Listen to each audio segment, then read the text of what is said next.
आदरणीय साथियों, पहलगाम के आतंकी हमले के बाद हमारी वीर सेना ने जिस प्रकार साहस और संकल्प के साथ दुश्मनों का मुंहतोड़ जवाब दिया, पूरे राष्ट्र के लिए यह गर्व का पल था। हमारे जवानों ने 1965 में, 1971 में और कारगिल युद्धों में भारत की अखंडता को बचाया। 1971 में इंदिरा जी ने दुनिया को दिखा दिया था कि भारत किसी के सामने झुकने वाला नहीं है। आज भी हमारी सेना उसी जज्बे के साथ सीमा पर डटी हुई है। कांग्रेस पार्टी उनके साथ कंधा से कंधा मिलाकर खड़ी है। जब जब देश में संकट आया, कांग्रेस पार्टी ने राजनीति को पीछे रखा और राष्ट्रहित को प्रथम स्थान दिया। 1965 में लाल बहादुर शास्त्री जी ने जो नारा दिया, आज भी वह बहुत प्रसिद्ध है, जय जवान जय किसान। इस नारा देकर उन्होंने राष्ट्र को एक सूत्र में बांधा। 1971 में इंदिरा जी ने अमेरिका के दबाव को ठुकराकर पाकिस्तान को धूल चटा दिया था। आज भी हमारा वही संकल्प है। आतंकवाद के खिलाफ संघर्ष में राजनीति नहीं, राष्ट्रवाद चाहिए। हमने इंदिरा जी से सीखा है, दुश्मन से बातचीत की मेज पर जब बैठें तो कमजोरी नहीं, ताकत दिखाएं। 1971 में 93,000 पाक सैनिकों को घुटने टिकाए, लेकिन कभी भी दुनिया के सामने झुके नहीं।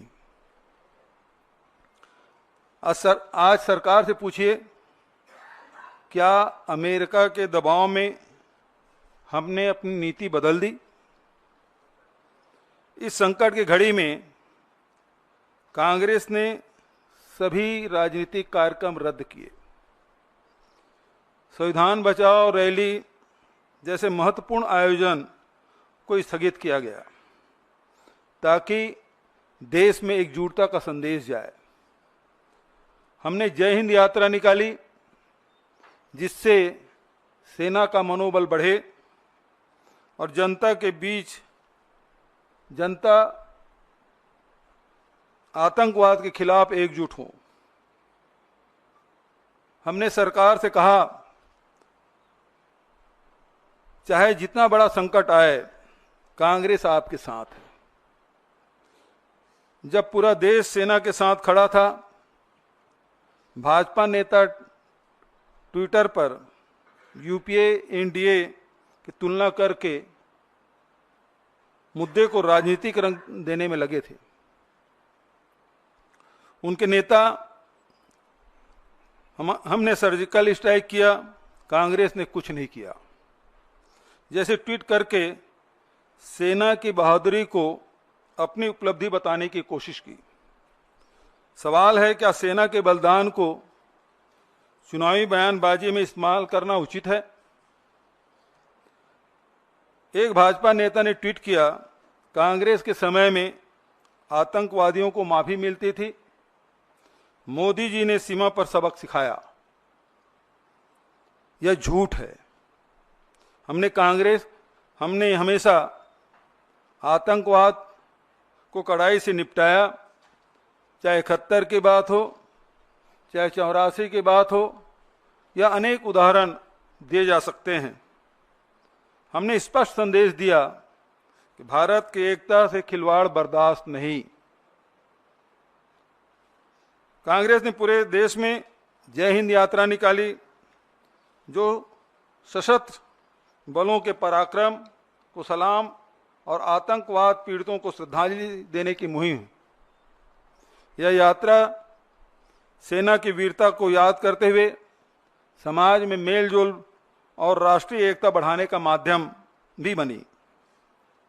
दूसरी तरफ भाजपा एक राष्ट्र संकट वाली स्थिति में भी राजनीति करती रही। उसके बाद भी कांग्रेस पार्टी सरकार के साथ खड़ी रही, क्योंकि हम देश के हित की बात करते हैं। अब हम पारदर्शिता की मांग करते हैं। अमेरिकी राष्ट्रपति ने अचानक युद्ध विराम की घोषणा की। क्या भारत सरकार की कूटनीतिक नाकामी नहीं है? जनता जानने के हकदार हैं। क्या हमने तीसरे पक्ष के हस्तक्षेप को स्वीकार कर लिया? पाकिस्तान से वादे क्या लिए, ये भी हमें जानने का हक है। जनता जानना चाहती है। कांग्रेस की मांग मैं फिर से दोहरा देना चाहता हूं, जो राहुल जी और खड़गे जी ने पत्र लिखकर कहा कि संसद की विशेष सत्र बुलाई जाए और उसमें सभी दलों को बताएं कि युद्ध विराम की शर्तें क्या हैं। आज पूरे देश में जो घटनाक्रम घटी है, 22 अप्रैल से लेकर आज तक, जहां हमारे 26 लोगों की जान गई, पूरा देश उद्वेलित था कि आतंकवाद को समाप्त कर दिया जाए। और उस दिशा में कांग्रेस पार्टी ने भी समर्थन दिया। सरकार जो भी कदम उठाए, हम उनके साथ हैं। सरकार ने कदम भी उठाए, सेना से एक खुली छूट उन्होंने दी और हमारे सेना ने आतंकी ठिकानों को नेस्त नाबूद किया। लेकिन उसके बाद जिस प्रकार से ट्रंप का जो ट्वीट आया है, वो सब हम सबको चौंकाने वाला है। सभी अचंभित हैं और इससे बहुत सारे सवाल हम सब के मन में हैं। क्या हमने ट्रंप के जो बयान आए उससे हमने मध्यस्थता स्वीकार कर ली? क्या शिमला समझौता अब रद्द हो गए? हम लड़ाई आतंकवाद के खिलाफ लड़ रहे थे, यहां कश्मीर इस मामले में बीच में आ गया। ये बहुत सारे सवाल हैं और इसलिए कांग्रेस पार्टी ये मांग करती सरकार से कि ऑल पार्टी मीटिंग बुलाए और संसद के विशेष सत्र बुलाए जाए, ताकि स्थिति स्पष्ट हो सके। जनता जानना चाहती है और ये जो शंका के जो माहौल बना हुआ है, वो बादल छटना चाहिए कि सरकार ने क्या वर्षों से चली आ रही हमारी जो रणनीति है उसे बदल दिया गया है, ये जानना चाहती है। आप लोगों की तरफ से कोई सवाल हो तो सादर आमंत्रित।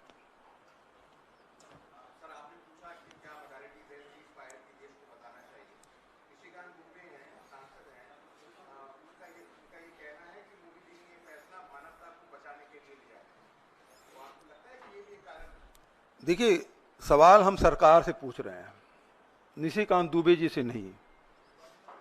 निशिकांत दुबे जी सांसद हैं, वरिष्ठ सांसद हैं।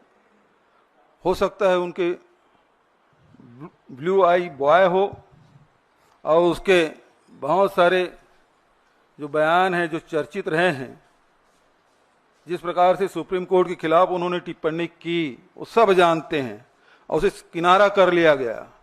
तो मैं नहीं समझता कि ये सरकार की तरफ से कोई बयान है। सरकार जवाब दे, क्यों विशेष सत्र नहीं बुला सकती? इसके पहले भी देखें, जब भी युद्ध होता रहा है उस समय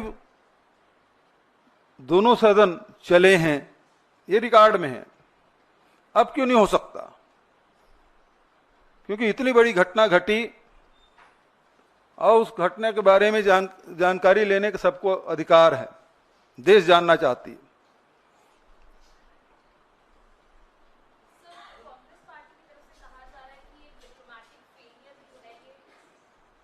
डिप्लोमेटिक फेलियर है सरकार का।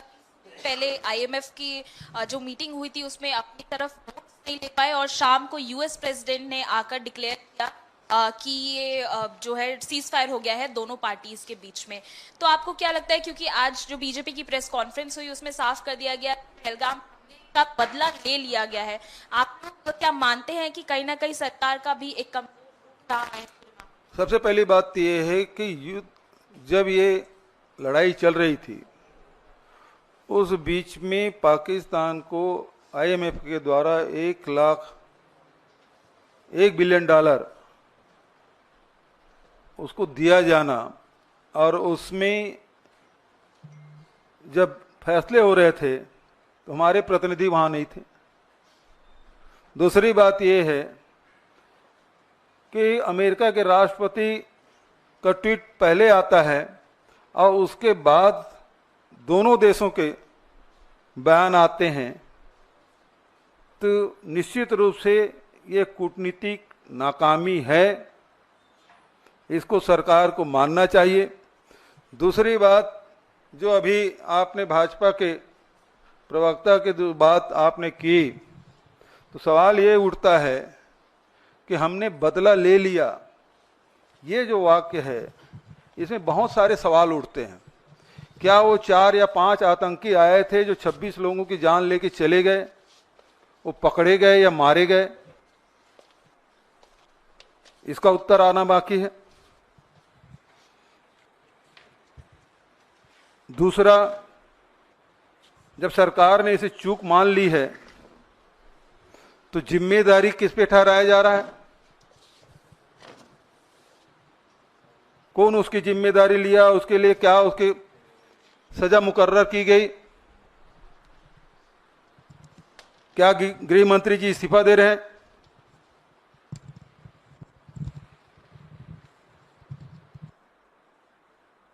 सवाल तो ये है, 26 लोगों की जान गई है और यदि इसमें इस प्रकार से कार्रवाई नहीं करेंगे तो निश्चित मान के चलिए कि आने वाले समय में भी इस प्रकार की घटना की यदि पुनरावृत्ति होती है तो किसी पर जिम्मेदारी नहीं ठहराया जाएगा। इसलिए बहुत जरूरी है कि सरकार बताए कि 4 आतंकवादी मारे गए या नहीं, पकड़े गए या नहीं, और ये जो चूक हुई है जब स्वीकार कर लिया है तो उसके लिए जिम्मेदार कौन है, उसे क्या सजा दी जा रही है?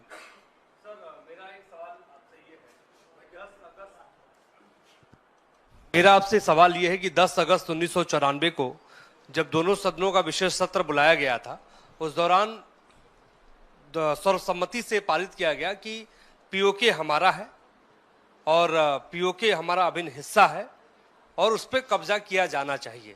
ये 1994 की बात है। 2025 के दौर में आप लोग क्या सोचते हैं? आज भी पीओके हमारा है, उस पर कब्जा किया जाना चाहिए, क्या कब्जा किया जा सकता था? देखिए, प्रश्न आतंकी हमले का है। प्रश्न वहां से शुरू होता है कि 26 लोगों को धर्म पूछ के मार डाला गया और आतंकवाद समाप्त करने के लिए ये लड़ाई जंग छिड़ी। अब ये बात आए कि पीओके को हमें कब्जा करना चाहिए। देश का मूड तो यही था, सब लोग चाहते थे कि बदला लेने के सबसे अच्छा अवसर है और मीडियम चल भी रहा था। कोई इस्लामाबाद पहुंच गए थे, कोई कराची पहुंच गया था, कोई रावलपिंडी में कब्जा कर लिया था। तो जनता तो यही मानेगी कि ना ये जो दिखाया जा रहा है वही सही है, तो पीओके कब्जा कर ही लेना चाहिए। और जब 1994 में आपने इसे पारित कर लिया है और देश ने माना पीओके हमारा है, और शिमला समझौते में भी द्विपक्षीय बात हुई थी, अब इस लड़ाई के बाद तो यह है कि तीसरा पक्ष तीसरे निष्पक्ष जगह में जाके आपको चर्चा करनी है। तो ये तो बहुत ही हम लोगों के लिए दुखद एक घटना है और ये शर्तें जो है हम सबके लिए बहुत ही शर्मनाक हैं। आम जनता जो आम सेंटीमेंट है वो बहुत भार पर है और उनको लग रहा है कि हमारा जो देश है उसकी जो मनोभावना थी उसके साथ खिलवाड़ हुआ है। कांग्रेस पार्टी प्रमुख विपक्षी दल है, वो उसे किस तरह से लेती है, पार्टी का क्या मानना है? आम जन अपने आप को ठगा हुआ सा महसूस कर रहा है। पहले हम आतंकवादियों के कैंप पर हमला करने गए थे, फिर उन्होंने हम पर जब दोबारा हमला किया तो हमने तय किया हम धूल में मिला देंगे, एकाएक शांति प्रस्ताव आ जाता है। तो कांग्रेस पार्टी का क्या स्टैंड है? क्या वो आम जनता के साथ है? उसकी सोच भी यही है? देखिए, कांग्रेस पार्टी हमेशा जनता के भावनाओं के साथ रही है। दूसरी बात, हमारे राष्ट्रीय अध्यक्ष खड़गे जी और एलपी राहुल जी दोनों ने आल पार्टी मीटिंग बुलाने के लिए कहा। आल पार्टी मीटिंग हुई, प्रधानमंत्री नहीं आए, दोनों हमारे नेता गए और उन्होंने स्पष्ट आश्वासन दिया कि इस संकट की घड़ी में कांग्रेस पार्टी सरकार के साथ है, सेना के साथ है, जो भी कदम उठाए सरकार और सेना हम उनके साथ हैं। अब सवाल ये उठता है कि प्रधानमंत्री जी ने कहा कि सेना को खुली छूट दे दी गई, तो वापस कब ले लिए गए ये आदेश?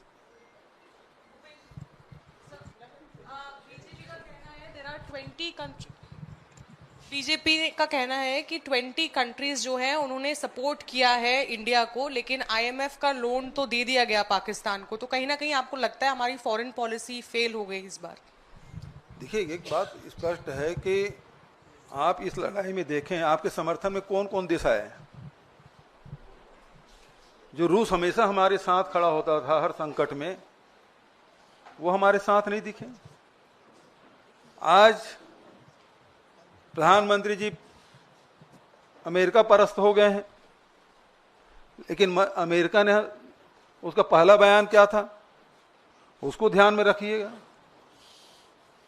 तो आज हमारे साथ न पड़ोसी देश हमारे साथ हैं, न विश्व में हमारा कोई साथ देने वाला, स्पष्ट रूप से जब संकट आया तो खड़ा होने वाला कौन सा देश हुआ। जबकि नॉन अलाइनमेंट जब मूवमेंट चला, नेहरू जी से लेके इंदिरा जी और राजीव जी तक कितने देश हमारे साथ खड़े होते थे, और आज हमारे पड़ोसी देश भी हमारे साथ नहीं खड़ा हो रहा है। वकील साहब इधर। अच्छा, मेरा सवाल ये है कि बीजेपी की भी बड़ी बैठक हुई है और उसमें ये कहा जा रहा है कि बीजेपी ने कहा है कि जैसे पाकिस्तान को धूल चटाया गया है, ये एक पूरा कैंपेन देश भर में चलाएगी बीजेपी और बताएगी लोगों को कैसे धूल चटाया गया, और कांग्रेस पार्टी के सारे सवालों का जवाब भी बीजेपी देगी। आप लोग भी कोई कैंपेन चलाएंगे क्या इस मसले को लेकर? देखिए, एक बात स्पष्ट है, कैंपेन चलाने की जरूरत नहीं है। आप विशेष सत्र बुला लीजिए ना, आल पार्टी मीटिंग बुला लीजिए ना, वहां उन सवालों को जवाब दे दीजिए। कैंपेन चलाने की क्या जरूरत है? एक मंच, दो ही मंच तो बात करें, आल पार्टी मीटिंग और संसद का विशेष सत्र, वहां बुला लीजिए, सारे सवालों के जवाब आ जाएंगे। सवाल से भाग क्यों रहे हैं? आल पार्टी मीटिंग की बैठक में प्रधानमंत्री दो बार नहीं आए, इसीलिए खड़गे जी ने कहा कि अब आल पार्टी मीटिंग होगी और यदि प्रधानमंत्री नहीं आए तो हम उसका बाइकाट करेंगे, हम नहीं जाएंगे उसमें। बघेल जी, भारत और पाकिस्तान के बीच युद्ध विराम एक तीसरे देश की मध्यस्थता के बाद हुई और इसकी औपचारिक घोषणा भी किसी तीसरे मुल्क के राष्ट्रपति ने की है। क्या आपको ये लगता है कि भारत सरकार के परंपरागत रूप से जो स्टैंड थे उसके साथ खिलवाड़ हुआ है और देश की जनता के भावनाओं के साथ विश्वासघात हुआ है? बिल्कुल, दोनों आपके दोनों सवाल में ही उसका उत्तर है कि हम वर्षों से जो हमारी जो विदेश नीति रही है उसमें बदलाव हुआ है, यही तो हम सवाल कर रहे हैं, क्या आपने बदल दिया है? दूसरा, देश की जनता के साथ के भावनाओं के साथ खिलवाड़ हुआ है, देश की जनता अचंभित है, ये कैसे हो गया? कि जो विश्व गुरु की बात होने की बात करते, विश्व गुरु को छोड़ दीजिए, उसके पहले भी आप देख लीजिए कि नेहरू जी से लेके इंदिरा जी और राजीव जी तक के जो नॉन अलाइनमेंट वाली बात एक ताकत के रूप में भारत को देखा जाता था, आज अमेरिका जो भी कहे हम सुनने और मानने के तैयार हैं। 1000 साल पुराना हमारी समस्या है कश्मीर, वो एक बार नहीं 2-2 बार बोल रहे हैं ट्रंप जी, लेकिन उसका प्रतिवाद भी हम नहीं कर पा रहे। हमारी स्थिति ये हो गई है, इतनी दयनीय स्थिति हमारी हो गई है।